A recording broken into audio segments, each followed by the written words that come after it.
kusad hanaqaada construction company haddaad foqyo waaweyn hareeraha tin iyo cidhibaha miyayso guri wacan bangalooyin heer sare hanaqaad baa dhistay gaadh hibe eebba weeyo farsamaday hayaan baa hambaliyey aadmigu hoygay ku dhisaan baa halbeeg looga dhigay injineeraha howlkara hufnaanku ugu hawlgelay cilmigooda ku uri hoy wacan ku dhisay hanaqaad dhowgan ismii hagaagsani waa hinanka guushe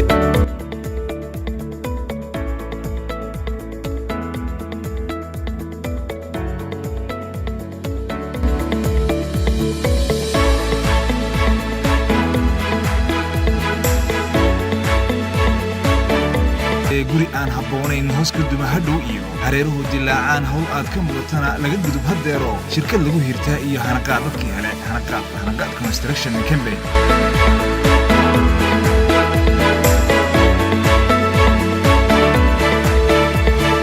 ruuxu booqday hanaqaad tagaaba weligiis